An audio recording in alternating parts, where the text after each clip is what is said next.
Hello students, have a nice morning to all of you.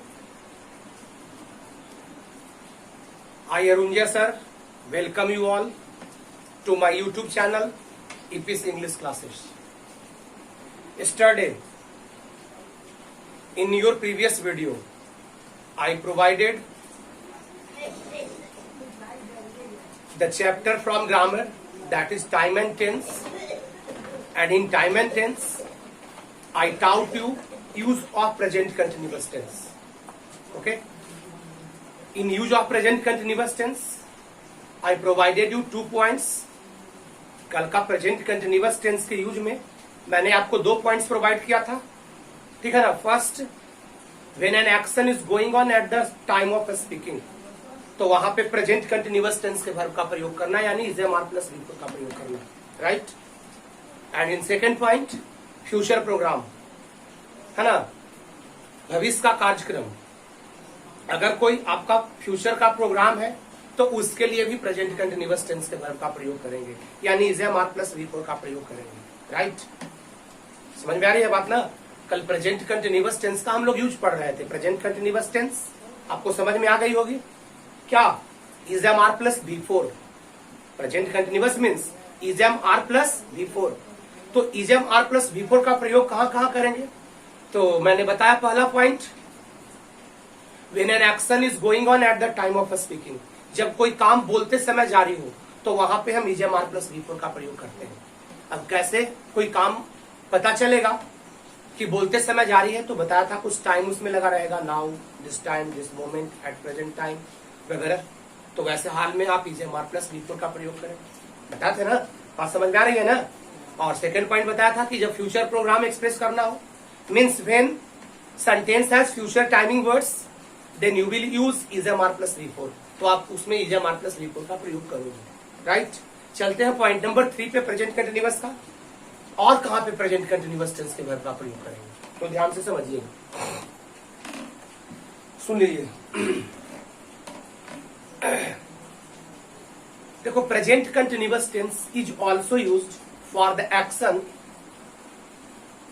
When it is not necessary that the work is going on at the time of the speaking but happening about the speaking time. Present continuous tense के verb का प्रयोग वैसे temporary action के लिए हम तब भी करते हैं जब कोई जरूरी ना हो कि कोई काम बोलते समय हो ही रहा हो. हम जिस समय बोल रहे हैं हो सकता है कि उस समय काम जारी नहीं होगा, लेकिन बोलने के आसपास में, अबाउट द स्पीकिंग टाइम, अगर बोलने के आसपास में काम जारी होती है तो वहां पर is am are plus before का प्रयोग होता है, राइट. कोई जरूरी नहीं है कि काम हम जिस समय बोल रहे हैं उस समय चल ही रहा हो. अगर काम बोलने के आसपास में जारी रहता है तो वैसे हालात में भी हम, वैसे वाक्य में हम is am are plus before का प्रयोग करते हैं. क्या बात समझ में आ रही है? ऐसे वाक्य में नाउ डेज लगा रहेगा, दिस डेज लगा रहेगा, आजकल या इन दिनों लगा रहता है ऐसे वाक्य में. और जिस वाक्य में आजकल और इन दिनों, नाउ डेज और दिस डेज लगा रहता है, वह वाक्य जब लेगा तो is am are plus V four लेगा. यानी उस वाक्य में हम जब यूज करेंगे तो प्रेजेंट कंटिन्यूअस टेंस के वर्ब का प्रयोग करेंगे. बोलिए, क्लियर है ना. कब करेंगे is am are plus before का प्रयोग? जब काम बोलने के आसपास में चल रहा हो. कोई जरूरी ना हो कि जिस समय हम बोल रहे हैं उस पॉइंट पे काम कंटिन्यू ही हो भी सकता है, कंटिन्यू हो भी सकता है. जिस समय बोल रहे हैं उस समय भी कंटिन्यू हो सकता है, लेकिन कोई जरूरी नहीं हो कि बोलने के आसपास में काम, बोलने के टाइम पे काम चल रहा हो. लेकिन बोलने के आसपास में जब काम जारी रहती है तो वैसे वाक्य में भी हम is am are plus before का प्रयोग करेंगे. और वैसे वाक्य में हमेशा नाउ डेज या दिस डेज लगा रहता है, आजकल या इन दिनों लगा रहेगा. तो वाक्य जब लेगा तो is am are plus V four लेगा. बोलिए, क्लियर है ना. तो आइए पॉइंट नंबर 3 बनाइएगा, यूज ऑफ प्रेजेंट कंटिन्यूअस का.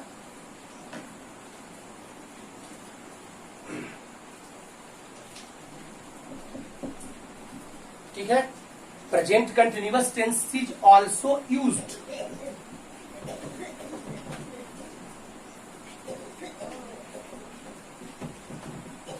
present continuous tense is also used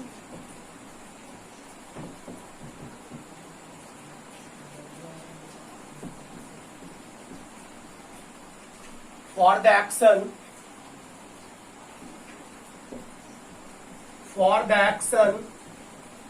present continuous tense is also used for the action when it is not necessary,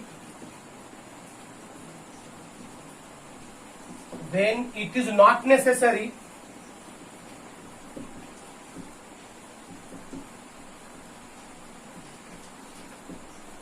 is not necessary that the work is going on,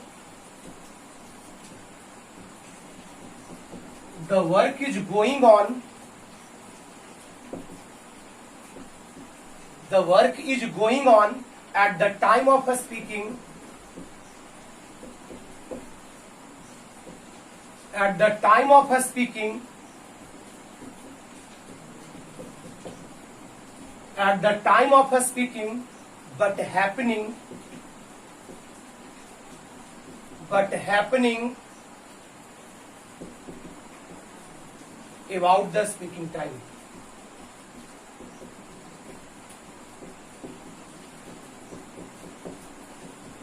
but happening about the speaking time.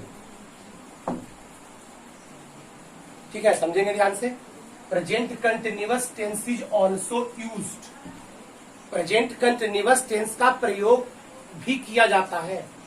कब किया जाता है? For the action. Present continuous tense is also used, present continuous tense का प्रयोग हम तब भी करते हैं फॉर द एक्शन, वैसे कार्य के लिए, वैसे वर्ब के लिए, वैसे कार्य के लिए, when it is not necessary, when it is not necessary, जब कोई नेसेसरी नहीं हो, जब कोई आवश्यक नहीं हो, that की the work is going on, कि काम चल रहा हो। कब? at the time of speaking, बोलते समय। ठीक है, जब कोई जरूरी नहीं हो कि काम बोलते समय चल ही रहा हो। ठीक है, तो but happening, लेकिन हो रहा हो about the speaking time, about the speaking time, about the speaking, about माने आसपास होता है, about का मतलब आसपास। अगर स्पीकिंग टाइम के आसपास में आगे पीछे अगर काम हो रही है तो in that condition, in that situation we also use the verb of present continuous tense. Right, बात समझ में आ रही है? एक बार और समझ लीजिए। Present continuous tense is also used, present continuous tense का प्रयोग तब भी किया जाता है when it for the action, वैसे कार्य के लिए, when it is not necessary, जब कोई आवश्यक नहीं हो, that कि the work is going on, काम चल रहा हो, at the time of speaking, बोलते समय, but happening, लेकिन हो रहा हो about the speaking time, बोलने के आसपास। मतलब in short, in हिंदी, जब काम बोलने के आसपास में जारी रहता है तो वहां पर हम इजम आर प्लस बिफोर का प्रयोग करते हैं। राइट, जब कोई काम बोलने के आसपास में जारी रहता है तो वहां पे प्रेजेंट कंटिन्यूअस टेंस के वर्ब का प्रयोग करते हैं। ठीक है, ये हिंदी शॉर्ट में लिख सकते हो समझने के लिए। जब काम बोलने के आसपास में जारी हो, जब काम बोलने के आसपास में जारी हो,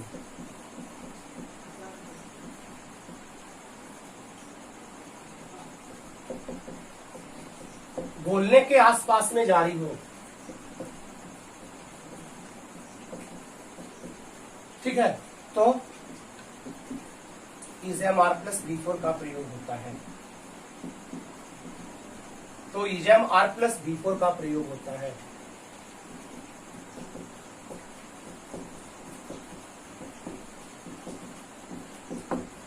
जब काम बोलने के आसपास में जारी हो तो इजम आर प्लस बिफोर का प्रयोग होता है। आसपास का मतलब क्या?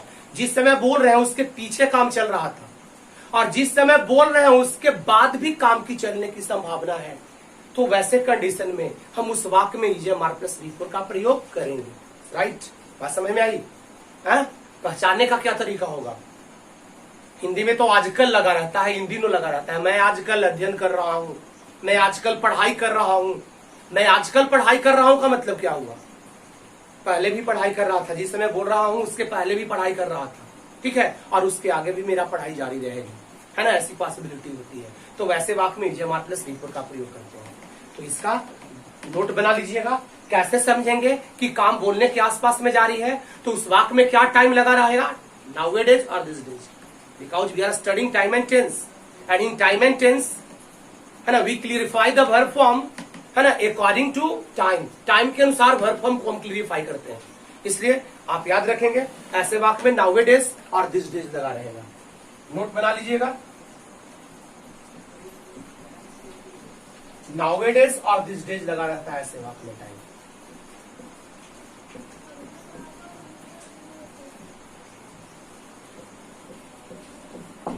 राइट, नाउअडेज आजकल, दिस डेज मैंने इन दिनों, तो ये टाइम है। ऐसा टाइम जब भी होगा तो उस वाक्य में हम is am are plus before का प्रयोग करेंगे, यानी जब भी काम बोलने के आसपास में जारी होता है तो वैसे वाक्य में is am are plus before का प्रयोग किया जाता है। राइट, गेटिंग, समझ रहे हैं ना, समझ में आ रही है ना बात? तो आइए देखते हैं इसको एग्जाम्पल के माध्यम से, इसको नोट कर लीजिए, पॉइंट कर लीजिए, पॉइंट आउट कीजिए, एग्जाम्पल इसके देते हैं। ठीक, तो देखिए एग्जाम्पल, जब काम बोलने के आसपास में जारी रहेगा तो किस तरह की एग्जाम्पल होगी उसमें, तो देखिएगा ध्यान से। Such as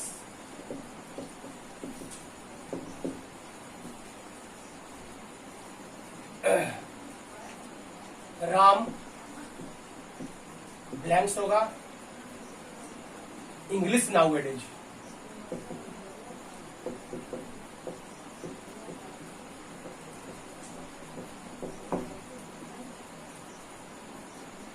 Ram blanks English nowadays. ठीक, एग्जाम्पल है option studies, right, is studying,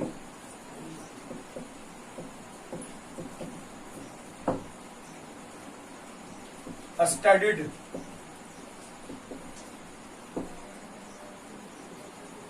was studying.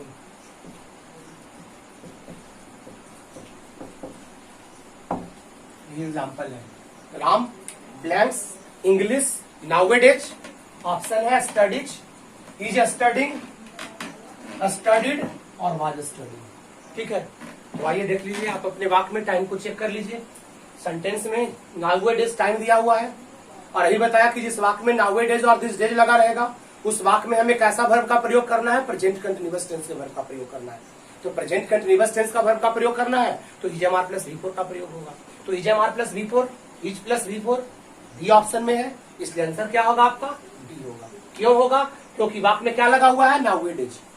वाक्य में जब नाउअडेज लगा रहता है तो उस वाक्य में is am are plus V four का प्रयोग करते हैं। तो आइए, राम सब्जेक्ट है तो राम के साथ तो इज लगेगा और स्टडी में इंजी लगेगा, इसलिए आंसर आपका बी हो गया। Ram is studying English nowadays, ये आंसर हो गया। राम आजकल अंग्रेजी का अध्ययन कर रहा है, आजकल अंग्रेजी का अध्ययन कर रहा है, मतलब जिस समय बात बोली जा रही है उसके आसपास में काम चल रही है।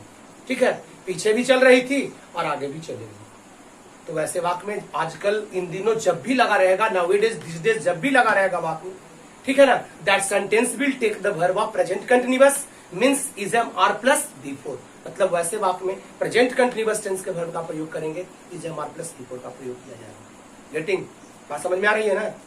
ठीक है, देखो और एग्जाम्पल देखो। सी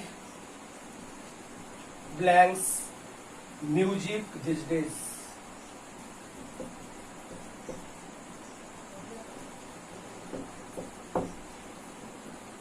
सी blanks music this days, option learns. ठीक है, लर्निंग,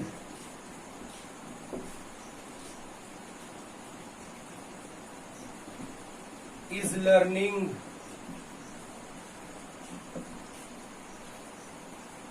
और डी ऑप्शन में है लर्निंग। ठीक है, she blanks music this days, she blanks खाली जगह म्यूजिक दिस डेज, ऑप्शन क्या है, लर्न्स है, और क्या है, लर्निंग है, और क्या है, इज लर्निंग है, और डी में कहता है learn.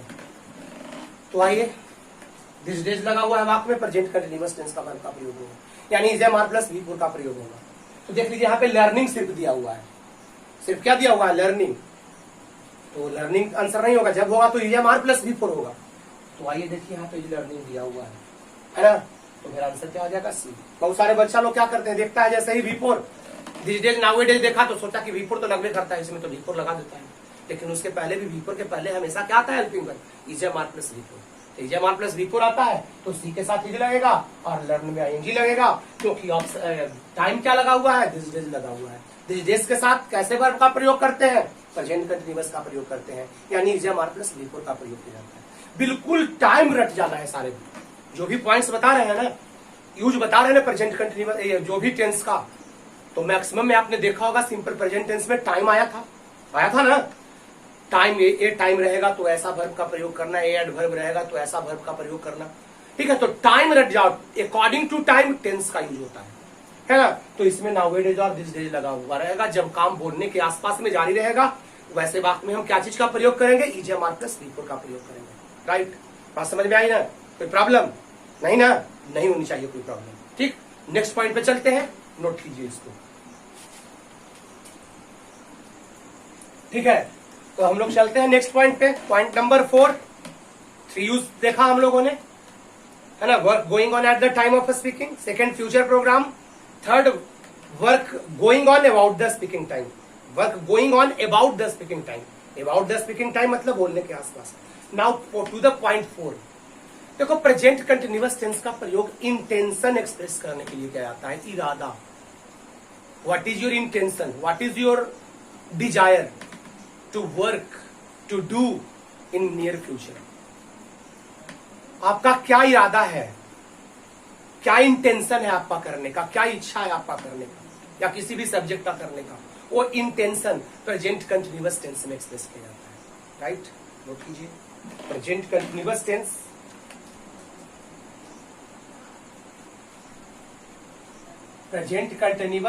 is used to express intention।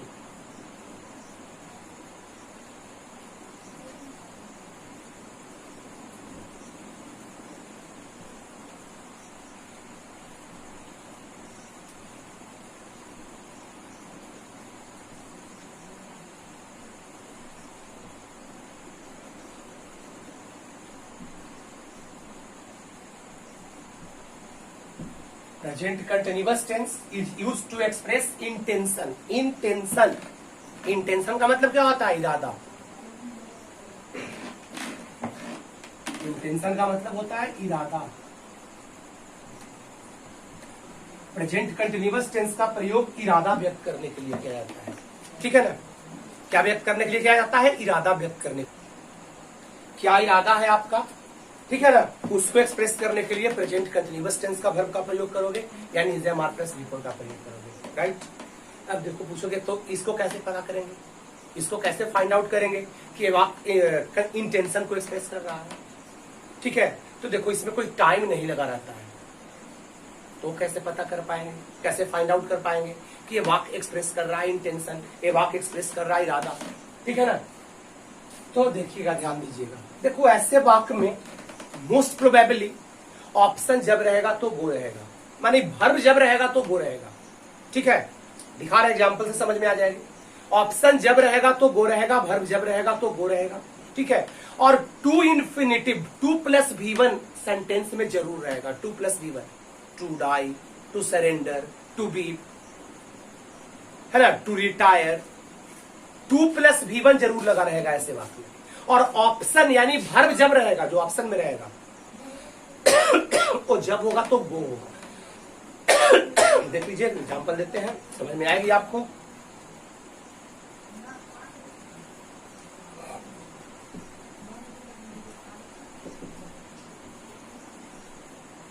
He blanks to die, ठीक है। He blanks to die, option है गोज, ऑप्शन है गोइंग, ऑप्शन है इज गोइंग, और ऑप्शन है नन।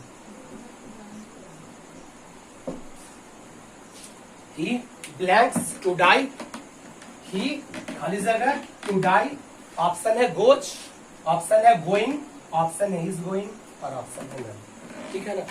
देखिए ध्यान दीजिएगा, क्या टू डाई लगा हुआ है ना, टू इन्फिनिटिव है ना, 2 + V1 जरूर रहेगा सेंटेंस में, एकदम कंफर्म मान लीजिएगा। 2 + V1 जब भी हो वाक्य में, और ऑप्शन में जब भी गो दिया हुआ हो वर्ब के रूप में, हमें अगर गो का प्रयोग करना हो, that sentence will take EZMR + V4। यानी वो वाक्य जब लेगा तो EZMR + V4 लेगा। मतलब वो वाक्य क्या एक्सप्रेस कर रहा है, इंटेंशन एक्सप्रेस कर रहा है, और इंटेंशन एक्सप्रेस कर रहा है तो उस वाक्य में EZMR + V4 का प्रयोग करेंगे, है ना। ध्यान दीजिएगा, जैसे मान लो इसमें ही गोज टू डाई अगर भर देते हो, ही गोज टू डाई, इसका मतलब क्या होगा, वो मरने जाता है। तो ऐसा कोई वाक्य होगा, वो मरने जाता है और मरता नहीं है। जैसे मैं खाता हूं, खाता हूं का मतलब क्या होगा, मेरा काम है रोज खाने का, रोज खाता हूं। वह मरने जाता है, क्या ऐसा किसी का रूटीन हो सकता है? नहीं। इसका मतलब हुआ वह मरने जा रहा है, मतलब उसकी मरने की क्या है, उसका मरने का इंटेंशन है, उसका मरने का इरादा है, और इरादा है तो वाक्य में जब यूज करेंगे तो EZMR + V4 का प्रयोग करेंगे। ठीक, तो आपका आंसर होगा इज गोइंग। ठीक है, the lady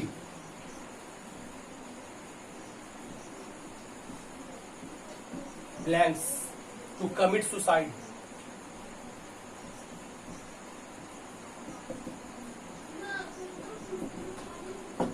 The lady blanks to commit suicide. Option वही,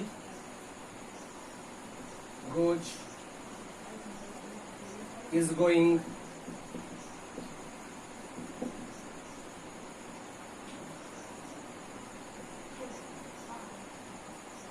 has gone,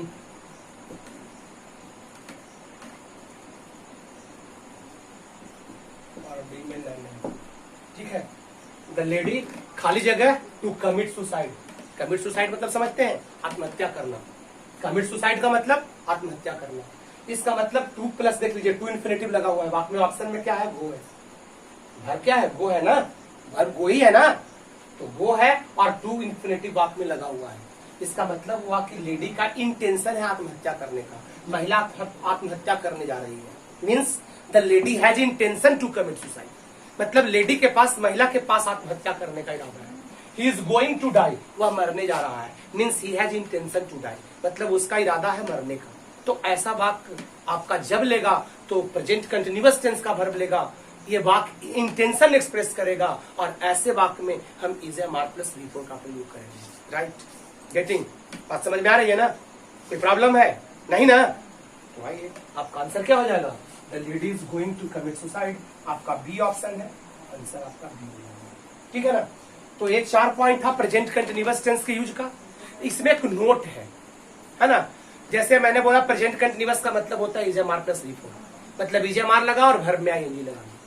लेकिन ध्यान दीजिएगा, कुछ वर्ब ऐसे होते हैं जिसको प्रेजेंट कंटिन्यूअस टेंस में नहीं रखा जाता है, मतलब उस वर्ब में वर्ब के रूप में ING का प्रयोग नहीं करते हैं। ठीक है, और वैसा वर्ब जिसमें ING का प्रयोग नहीं होता है, ठीक है ना, उसको प्रेजेंट कंटिन्यूअस टेंस में हम नहीं रखेंगे, है ना। वो जो वर्ब होता है वो फीलिंग, इमोशन और मेंटल एक्टिविटी की क्रिया होती है। आपको बताया था ना सिंपल प्रेजेंट टेंस में, सिंपल प्रेजेंट टेंस में बताया था पॉइंट, फीलिंग, इमोशन और मेंटल एक्टिविटी किस टेंस में एक्सप्रेस करते हैं, सिंपल प्रेजेंट टेंस में एक्सप्रेस करते हैं। तो दोज वर्ब्स, वैसे क्रिया, ठीक है, दैट एक्सप्रेस, जो व्यक्त करता है मेंटल एक्टिविटी और फीलिंग, इमोशन, मानसिक क्रियाकलाप और भावना, लगाव एक्सप्रेस करती है जो वर्ब, वैसे वर्ब में आप ING का प्रयोग नहीं करेंगे। Those verbs are not kept in present continuous tense, है ना। Those verbs are kept in simple present tense, यानी V1 V5 के फॉर्म में रखें।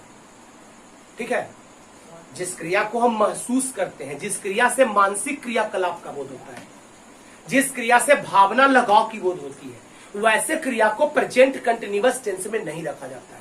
मतलब वैसे क्रिया में ING का प्रयोग हम नहीं करते हैं, है ना। उस क्रिया को हम हमेशा V1 V5 के फॉर्म में रखते हैं, यानी सिंपल प्रेजेंट टेंस में रखते हैं। ठीक है ना, ये बात को हमेशा दिमाग में रखना है। ठीक है ना, क्योंकि इस तरह के वर्ब से क्वेश्चन आते हैं, इस तरह के वर्ब से ट्रांसलेशन भी बनते हैं।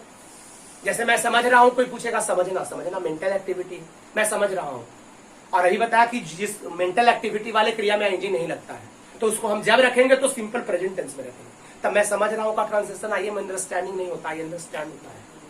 I understand, I am understanding लिखोगे गलत होगा, क्योंकि मेंटल एक्टिविटी में आईएनजी का प्रयोग नहीं करते हैं, उसको प्रेजेंट कंटीन्यूअस टेंस में नहीं रखा जाता है, उसको V1 V5 फॉर्म में रखते हैं, यानी उसे सिंपल प्रेजेंट टेंस में रखा जाता है। तो वैसे कुछ क्रिया है जिससे मानसिक क्रियाकलाप और भावना लगा एक्सप्रेस होते हैं, ठीक है। वैसे क्रिया को नोट करना पड़ेगा आपको, वैसे क्रिया को देखना पड़ेगा, है ना। लगते हैं आईएनजी, कुछ कंडीशन में आईएनजी का प्रयोग होता है। जैसे हियर मैंने सुनना, तो हियर मैंने सुनना, है ना।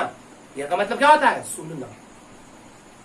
सुनना का मतलब फील, फीलिंग है ना, उसको क्या करते हैं? फील करते हैं। सुनते हैं मतलब उसको फील करते हैं, है ना। तो आईएनजी का प्रयोग नहीं होगा। मैं गाना सुन रहा हूं, I am hearing a song नहीं होगा, आई हियर ए सॉन्ग होगा। लेकिन हियर का मतलब सुनवाई करना भी होता है ना। तो जब सुनवाई करना होगा तो उसमें आईएनजी का प्रयोग होगा। द जज इज हियरिंग द केस, सही है। जज केस का सुनवाई कर रहा है, यहां पर हियर में आईएनजी का प्रयोग होगा, ठीक है। तो होता है भी, the doctor is feeling the nerve, the doctor is feeling the nerve. Feel मैंने महसूस करना, ठीक है, और फील मैंने जांच करना भी होता है। फील का मतलब अगर जांच करना होगा तो आईएनजी का प्रयोग करेंगे। The doctor is feeling the nerve, doctor nerve का जांच कर रहा है, ठीक है ना। लेकिन फील मैंने अगर हम महसूस करते हैं तो वैसे कंडीशन में उसमें आईएनजी का प्रयोग नहीं करेंगे, ठीक है। तो आइए नोट कर लीजिएगा, नोट है ना। प्रेजेंट कंटीन्यूअस टेंस का पॉइंट्स इसमें यूज मत का 4 ही है, लेकिन एक नोट है, उस नोट को लिख लेना है। उसमें कुछ वर्ब देंगे, उस वर्ब को याद करना है, और वैसे वर्ब को प्रेजेंट कंटीन्यूअस टेंस में नहीं रखना है, उसको सिंपल प्रेजेंट टेंस में ही रखना है, ठीक है। कुछ स्पेशल हालात में वैसे वर्ब में आईएनजी का प्रयोग होता है, कुछ स्पेशल कंडीशन में वैसे वर्ब में आईएनजी का प्रयोग करते हैं, यानी प्रेजेंट कंटीन्यूअस टेंस में रखा जाता है। वैसे नोट कीजिए, तो नोट करवाते हैं उस पॉइंट्स, ठीक है। तो एक नोट बना लेना है, एक नोट बनाइएगा।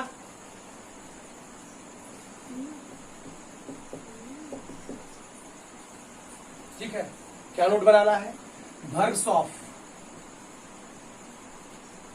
Feeling emotion,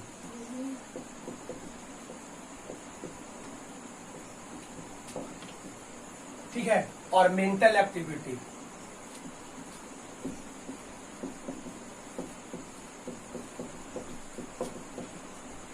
verbs of feeling emotion और मेंटल एक्टिविटी, ठीक है।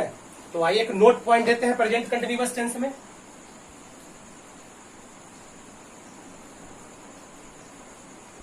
एक नोट है, टिप्पणी है, घर में आईएनजी लगा करके उसे V4 बनाया जाता है, प्रेजेंट कंटीन्यूअस टेंस में रखा जाता है। लेकिन एक टिप्पणी है इस पे, एक कमेंट है इस पे कि सारे वर्ब में आईएनजी का प्रयोग नहीं होता है। तो कैसे वर्ब में आईएनजी का प्रयोग नहीं होता है? तो verbs of feeling emotion, verbs of feeling emotion,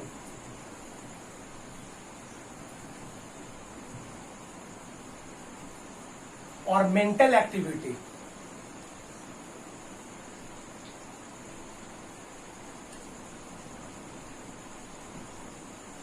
verbs of feeling emotion और मेंटल एक्टिविटी, ठीक है, डू नॉट टेक आईएनजी,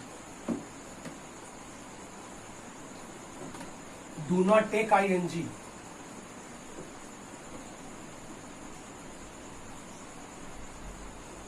ठीक है। वर्ब्स ऑफ फीलिंग इमोशन और mental activity do not take ING. Feeling emotion भावनात्मक क्रिया, वैसे क्रिया जिससे भावना एक्सप्रेस किया जाता है ना, भावनात्मक क्रिया।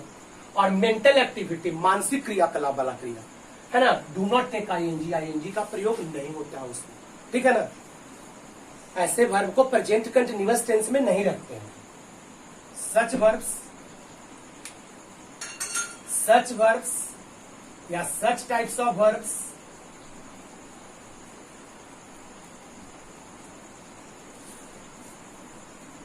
are not kept in present continuous.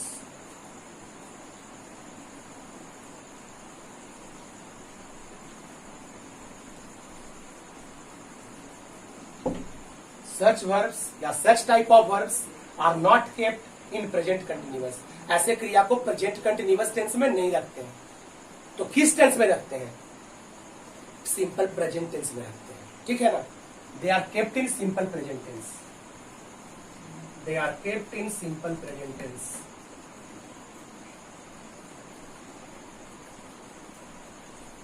They are kept in simple present tense.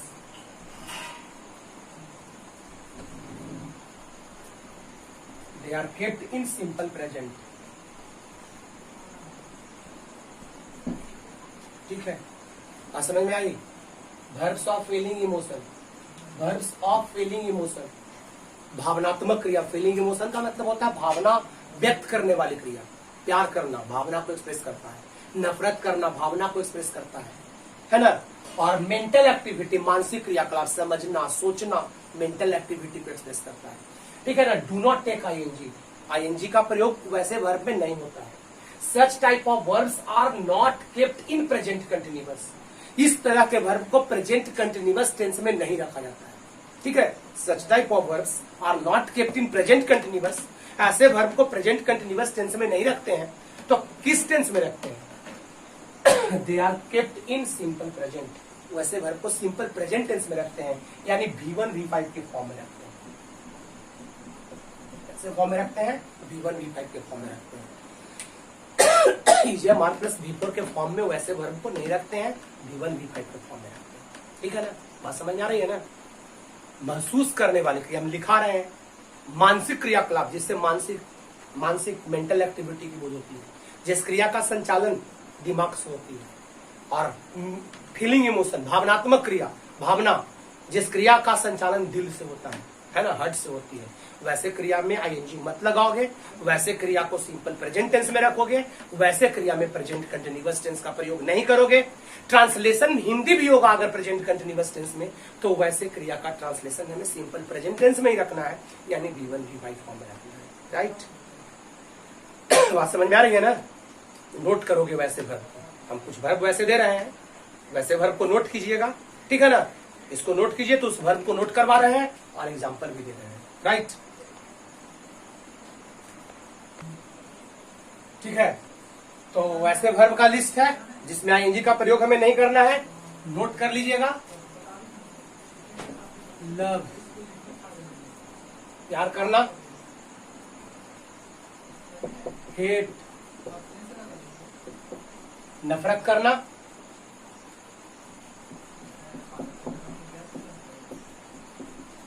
Like पसंद करना,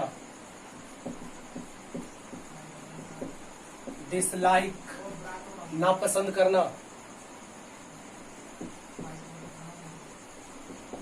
बिलीव विश्वास करना,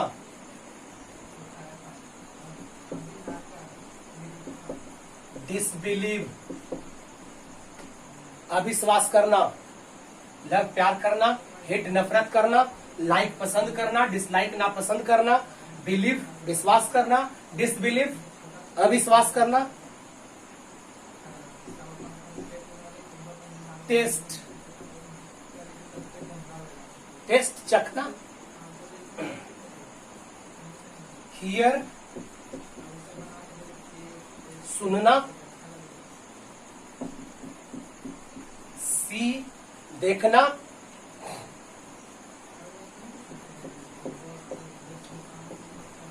होप आशा या उम्मीद करना,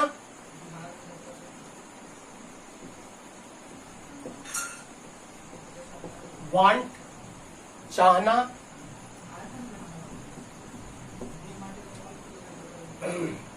सी देखना,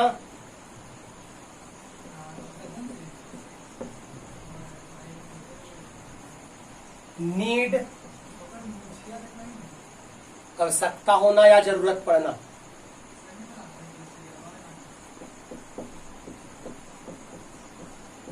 डेयर हिम्मत करना, डेयर का मतलब हिम्मत करना, नीड का मतलब आवश्यकता होना या जरूरत पड़ना,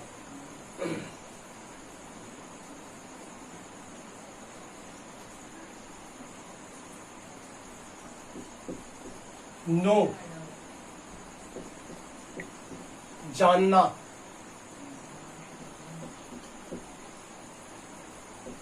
विश, विश कामना करना है ना, इच्छा करना।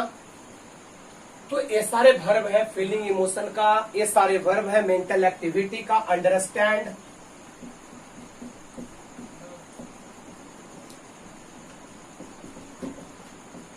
थिंक,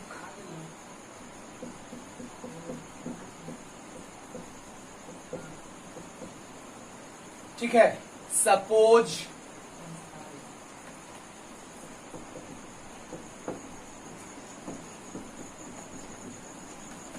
कीप, सपोज मैंने मानना, कीप मैंने रखना, ठीक है, फील महसूस करना, ठीक है ना।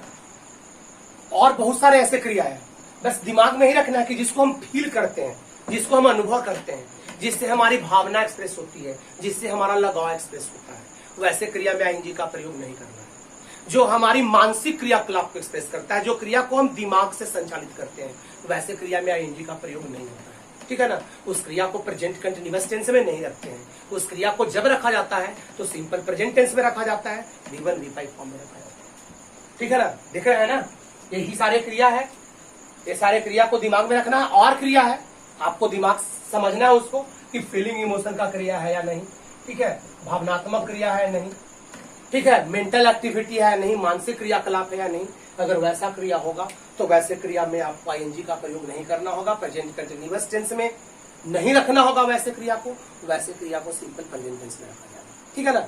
हाँ, अगर वर्ब का मतलब बदल जाता है, जनरल मीनिंग, बेसिक मीनिंग ना दे करके अगर वह स्पेशल मीनिंग अगर देता है, तो वैसे कंडीशन में उस वर्ब को हम आईएनजी फॉर्म में रखते हैं, वैसे वर्ब को हम प्रेजेंट कंटिन्यूअस टेंस में रखते हैं। अगर कोई स्पेशल मीनिंग देगा तो, जैसे हियर मैंने सुनवाई करना, ऐसे हम लोग जनरली जानते हैं हियर मैंने सुनना, नहीं लगेगा यहाँ पे आईएनजी इसमें।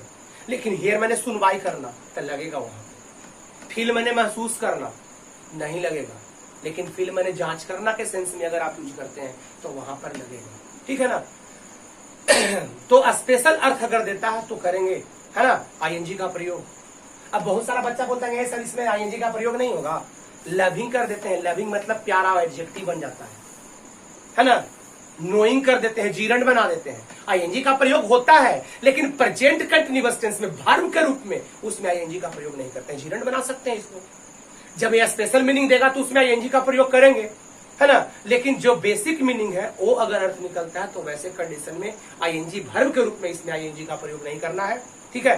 बाकी और सारे कंडीशंस में आईएनजी का प्रयोग होगा। अगर स्पेशल मीनिंग देता है तो होगा, अगर जेरंड बनाना है तो होगा, ठीक है ना। लेकिन वर्ब के रूप में ईजेमार प्लस V4 के रूप में प्रयोग नहीं करेंगे इसका, राइट। बात समझ में आ रही है ना। देखिए एग्जाम्पल देख लीजिए।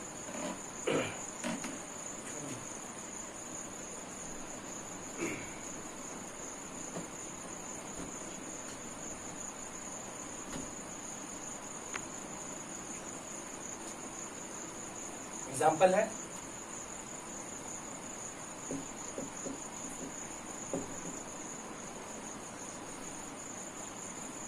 my brother blanks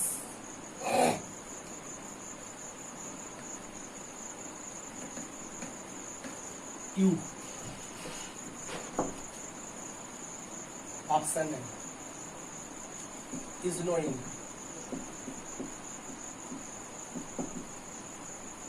no,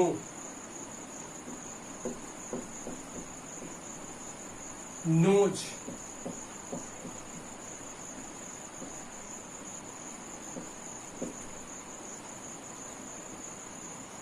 was knowing।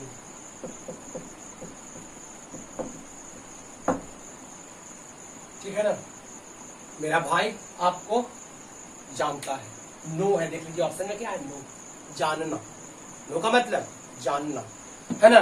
तो नो में क्या करते हैं, आईएनजी का प्रयोग नहीं करते हैं। नो में आईएनजी का प्रयोग होता है, नहीं होता है, ठीक है ना। तो हमारा ऐसे क्रिया को हम हमेशा सिंपल प्रेजेंट टेंस में रखते हैं, तो सिंपल प्रेजेंट टेंस में नो है और नोज है, ठीक है ना। माय ब्रदर के साथ क्या लगेगा, सिंगुलर सब्जेक्ट है, सिंगुलर सब्जेक्ट के साथ V5 का प्रयोग करते हैं सिंपल प्रेजेंट टेंस में, इसलिए आंसर हमारा सी हो जाएगा, नो हो जाएगा। समझ में आया ना।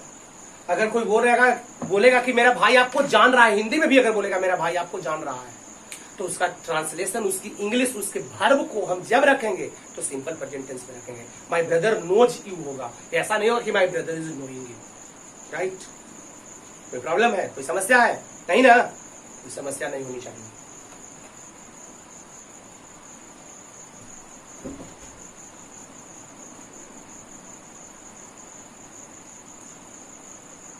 The teacher blanks our problems. The teacher blanks our problems. Option है अंडरस्टैंड, ऑप्शन है इज अंडरस्टैंडिंग,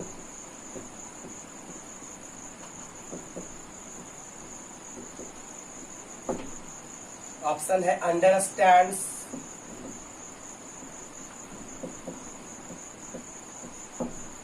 और ऑप्शन है नन। ठीक है, अंडरस्टैंड का मतलब समझना, समझना का मतलब कहां से समझते हैं? माइंड से। मेंटल एक्टिविटी है अंडरस्टैंड, मेंटल एक्टिविटी है तो आईएनजी का प्रयोग नहीं होगा। हमारा ऑप्शन जो इज अंडरस्टैंडिंग दिया हुआ है गलत है ना? एक में अंडरस्टैंड, एक में अंडरस्टैंड्स। सब्जेक्ट क्या है? द टीचर, सिंगुलर सब्जेक्ट है, यानी V5 का प्रयोग होगा ऐसे बात में। तो the teacher understands our problems, यानी आंसर आपका क्या हो जाएगा? समझ गए? तो फीलिंग, इमोशन और मेंटल एक्टिविटी वाले क्रिया में जो लिखा है अभी, उसमें ER प्लस V4 का प्रयोग नहीं कीजिएगा, उसको आप सिंपल प्रेजेंट टेंस में ही रखिएगा। स्पेशल मीनिंग देगा तो ING का प्रयोग करेंगे। ठीक है ना? स्पेशल मीनिंग अगर होगा ING का प्रयोग होगा। जैसे द जज इज हियरिंग द केस होता है, ये सही है बात? द जज इज हियरिंग द केस।